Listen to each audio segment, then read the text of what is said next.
তিন শ্রেণীর ব্যক্তির বিরুদ্ধে আল্লাহ বলেন আমি নিজেই কিয়ামতের দিন মামলা দায়ের করব।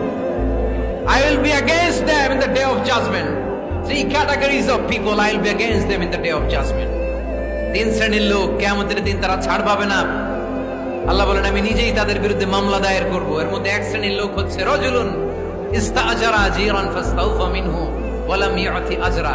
একজন শ্রমিক ভাড়া করে তার কাছ থেকে কাজ নিয়েছে কিন্তু তার পারিশ্রমিক আদায় করে নাই। এরকম আছে না নাই? দাপট দেখায় ইউনিভার্সিটির ক্যান্টিন গুলোতে, ইউনিভার্সিটির ক্যান্টিনে যে খায় মাগার বিল দেয় না, এরকম টাকায় দাসরা নাই। চায়ের দোকানে চা খায় আগে পরে দিমু বিল দেয় না, আছে না নাই? দোকানে যে পণ্য কিনে বিল দেয় না পরে দিমু, আছে না নাই? কিয়ামতের দিন আল্লাহ তোরে মাস্তানি ছুটাবে, চিল্লা এখন ঠিক কিনা? আনা খাসমুহুম, আমি নিজেই তাদের বিরুদ্ধে মামলা দায়ের করব। কথাটা কার?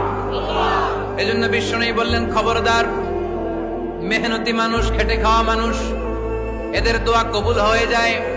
আতুল আজিরা আজরাহু ক্বাবলা আন ইয়াজিফা আরাকুহু। খবরদার, বিশ্বনবী বললেন শ্রমিকের ঘাম শুকিয়ে যাওয়ার আগে তাদের পারিশ্রমিক মিটিয়ে দাও।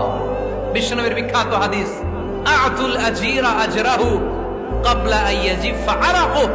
শ্রমিকের ঘাম মাটিতে লাগার আগে, শুকিয়ে যাওয়ার আগে তাদের পারিশ্রমিক মিটিয়ে দাও।